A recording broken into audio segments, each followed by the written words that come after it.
मस्त खरपूस भाजलेली आणि भरपूर पुरण भरलेली ही गुबगुबीत पुरणपोळी अगदी नवशिक्यांना सुद्धा अगदी सहज आणि परफेक्ट जमेल असं पुरणपोळीचं प्रमाण मी यात सांगितलंय। तुम्ही इथं बघू शकता पुरणपोळीमध्ये पुरण किती भरगच्च भरलेलं आहे आणि पुरण काठापर्यंत अगदी व्यवस्थित पसरलं गेलंय।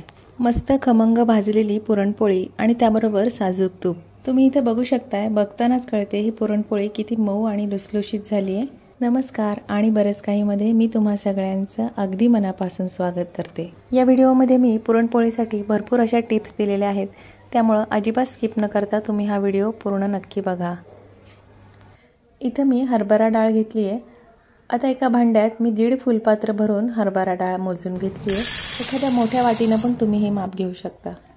आता या डाळीत पाणी घालून मी ही डाळ स्वच्छ 2दा अशी धुवून घेणार आहे। डाळ धुतलेलं पाणी मी इथं काढून टाकलंय आणि आता परत एकदा याच्यात पाणी घालून डाळ मी इथं 2 तासासाठी भिजायला ठेवणार आहे।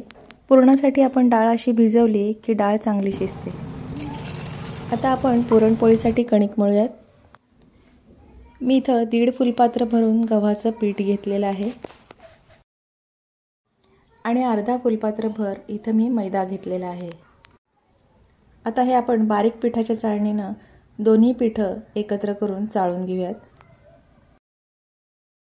त्यात आता छोटा पाव चमचा भरून हळद घेतली आहे आणि ती पिठात चाळतानाच घालायची आहे, म्हणजे एकसारखी हळद पसरली जाईल। पिठामध्ये अशी हळद घातल्यामुळे आपल्या पोळ्यांना इतका सुंदर पिवळा रंग येतो, पण यापेक्षा जास्त हळद घालू नका। छोटा 1 चमचा भर मीठ,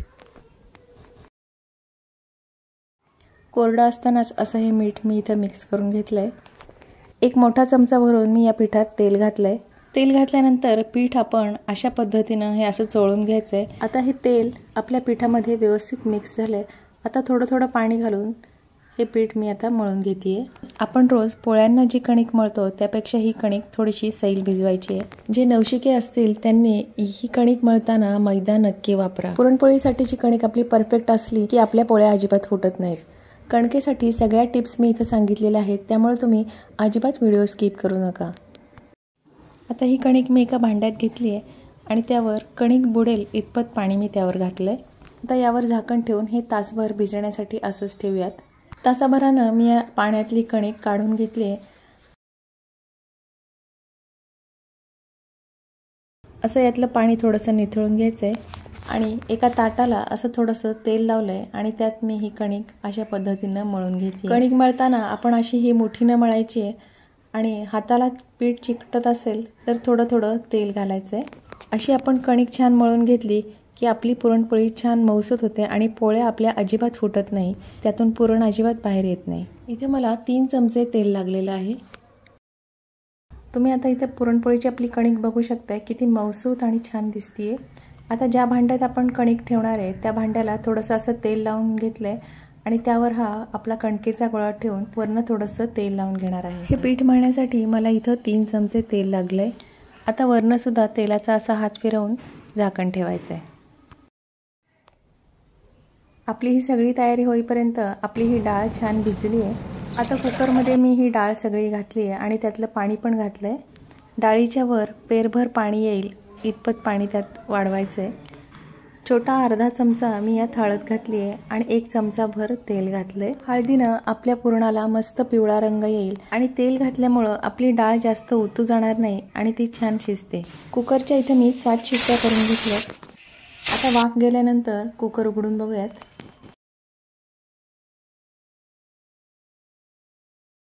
डाळ शिजली का बघूयात। आपली डाळ मस्त मऊ शिजली आहे। आता एका भांड्यावर मी इथं पुरणाची चाळणी ठेवली आहे आणि त्यावर आपली ही शिजलेली डाळ मी त्यावर निथळायला ठेवली आहे। डाळ निथळेपर्यंत गूळ चिरून घेऊयात। गूळ इथं मी ऑर्गॅनिक घेतलाय। लालसर रंगाचा आपल्याला इथं गूळ घ्यायचा आहे। ज्या भांड्यानं आपण डाळ मोजून घेतली होती तेवढाच गूळ आपल्याला इथं घ्यायचा आहे। यामध्ये तुम्ही निम्मा गूळ आणि निम्मी साखर असं प्रमाणही घेऊ शकता। डाळ निथळून जे खाली पाणी राहतं त्याचा कटाच्या आमटीसाठी उपयोग होईल। आता निथळलेली आपली ही डाळ मी त्याच कुकरमध्ये काढून घेतली आहे। त्याच कुकरमध्ये डाळ परतली की आपला भांड्यांचा पसारा जास्त वाढत नाही. त्यामध्ये आता आपला मोजून घेतलेला गूळ घातला आहे.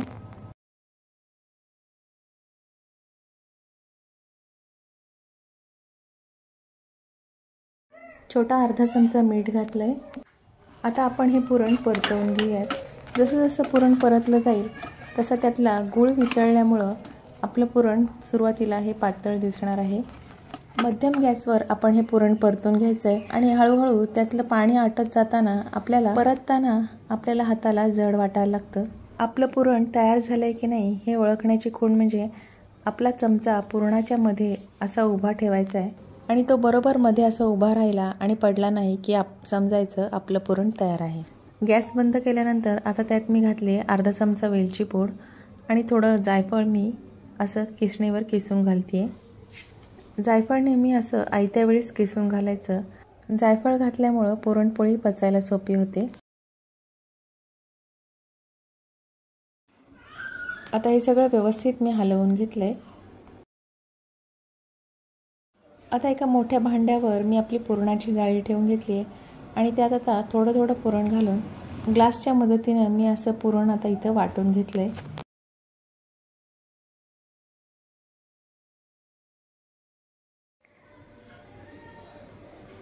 आपली डाळ छान शिजली होती त्याच्यामुळे आपलं पुरण इथं छान असं मऊ तयार झालंय.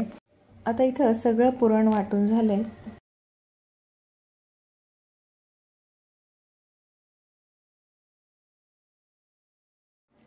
आता तव्यावर मी थोडंसं तेल घातलंय आणि टिश्यू पेपर नाहीतर कापडानं अशा पद्धतीनं तेल आपण व्यवस्थित पसरवून घ्यायचे. एकीकडं तवा तापायला ठेवलाय. आपली ही पोळ्यांची कणिक छान भिजली आहे. कणिक ठेवायच्या आधी आपण डब्याला तेल लावून घेतलं होतं त्यामुळं खाली पीठ आपलं चिकटलेलं नाही आहे. आता मी इथं कणकेचे गोळे तयार करून घेते. आपली ही कणिक किती छान ताणली जाते बघा. एकदम अशी परफेक्ट आपली ही कणिक मळली गेली आहे. आता इथं पोळ्या लाटताना पिठी म्हणून मी इथं तांदळाचं पीठ घेतलं आहे त्यामुळे पोळी आपली छान सरकते. कणकेचा गोळा केल्यानंतर कणकेच्या गोळ्याच्या दुपटीपेक्षा थोडा जास्त मी पुरणाचा गोळा इथं तयार करून घेतला आहे. नवशिके असतील तर त्यांनी कणकेच्या गोळ्या एवढाच पुरणाचा गोळा तयार करून घ्यायचा आहे. आता इथं मी पोळपाटाच्या आकाराचा बटर पेपर कट करून घेतला आहे आणि त्यावर आपल्याला या पोळ्या लाटायला एकदम सोप्या जातील. आता कणकेचा गोळा मी इथं तांदळाच्या पिठीत बुडवून घेतला आहे आणि अशा पद्धतीनं आपण पारीचा आकार तयार करून घ्यायचा आहे. पारी आपण कडेनं पातळ करायची आहे आणि मध्यभागी पुरणाचा गोळा ठेवून अशा पद्धतीनं ही कणिक आपण वरच्या बाजूनं सरकवून घ्यायची आहे. तुम्ही अजून सबस्क्राईब केलं नसेल तर प्लीज नक्की सबस्क्राईब करा आणि हा व्हिडिओ तुम्हाला थोडा जरी आवडला तर एक लाईक नक्की करा. व्हिडिओ आवडला तर फॅमिली आणि फ्रेंड्समध्ये व्हिडिओ शेअर करायला अजिबात विसरू नका. मोदक आपण ज्या पद्धतीने बंद करतो त्याच पद्धतीने आपण हे बंद करून एक्स्ट्राचं पीठ अशा पद्धतीनं दुमडून घ्यायचं आहे. आता तांदळाच्या पिठीमध्ये बुडवून आपण पोळी लाटायला घेऊयात. सुरुवातीला आपण असं हातानंच प्रेस करून घेऊयात. आपण अशी भाकरी थापतो त्याच पद्धतीनं आपण हे प्रेस करून घेऊयात म्हणजे सुरुवातीपासूनच पुरण कडेपर्यंत पसरलं जाईल. तांदळाची पिठी लावून व्यवस्थित अशी पसरवून घ्यायची आहे आणि आता हलक्या हातानं लाटण्यानं आपण ही पोळी लाटून घेऊयात. तांदळाची पिठी आणि बटर पेपर वापरल्यामुळं आपली पोळी छान सरकते आहे आणि पोळीला हात न लावता फक्त आपण पेपर सरकवून ही पोळी लाटून घ्यायची आहे. आपण इथं बटर पेपर वापरल्यामुळं ही पोळी लाटायला आपल्याला इतकं सोपं जातं आहे आणि ती पोळपाटाला चिकटण्याचा पण प्रश्न येत नाही आहे. तुम्ही बघताय इथं पोळी किती छान सरकते आहे. इथं छान अशी मी पातळ पोळी लाटून घेतली आहे आणि पुरणसुद्धा इथं वरून दिसतं आहे. पुरण एकसारखं छान पसरलं गेलं आहे. पोळीला कमी पीठ लागलेलं आहे आणि आपली पोळी अजिबात फुटलेली नाही आहे. होळीच्या दिवशी घरोघरी केल्या जाणाऱ्या या पुरणपोळ्या. यंदाच्या होळी पौर्णिमेला अशा पद्धतीनं पोळ्या तुम्ही नक्की करून बघा. आता बघा मी इथं दाखवते आपली पुरणपोळी एकसारखी अशी पातळ लाटली गेलेली आहे. पुरणपोळी उचलताना किंवा तव्यात टाकताना फाटू शकते म्हणून आपण ती अशी अलगद लाटण्यावर गुंडाळून घ्यायची आहे आणि अशा पद्धतीनं पोळी मी तव्यावर घातली आहे. आता इथं पोळी एका बाजूनं व्यवस्थित भाजू द्यायची आहे आणि सुरुवातीची पोळी असल्यामुळं मी ती थोडीशी अशी उलटण्यानं सोडवून घेतली आहे. पोळी उलटताना इथं आपण अशी हातानंच उलटायची आहे. आणि आता दुसऱ्या बाजूनं इथं ती पोळी चांगली भाजून घ्यायची आहे. आता इथं वरच्या बाजूनं तेल सोडायचं आहे. तुम्ही इथं तेल किंवा साजूक तूप पण वापरू शकता. मी इथं तेल वापरलेलं आहे.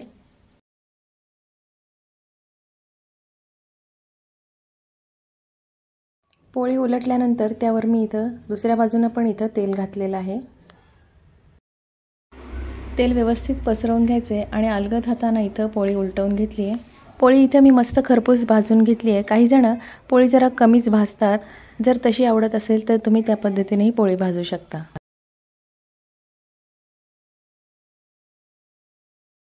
पोळी आपली भाजून झाल्यानंतर मी इथं अशी चाळणीवर काढून घेतली आहे. म्हणजे पोळीच्या वाफेमुळं पोळ्या ओलसर होणार नाहीत.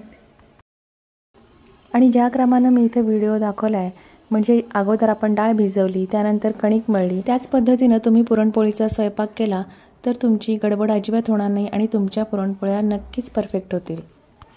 अशाच पद्धतीनं आता मी इथं सगळ्या पुरणपोळ्या तयार करून घेतल्यात. तुम्हाला हा व्हिडिओ कसा वाटला याबद्दलच्या तुमच्या प्रतिक्रिया मला नक्की कळवा.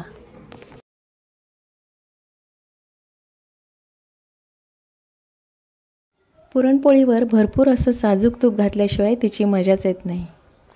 अगदी सोप्या पद्धतीनं दाखवलेल्या या मऊ लुसलुशीत गुबगुबीत अशा पुरणपोळ्या तुम्ही पण नक्की ट्राय करा. होळीच्या नैवेद्याला ही पुरणपोळी नक्की बनवा.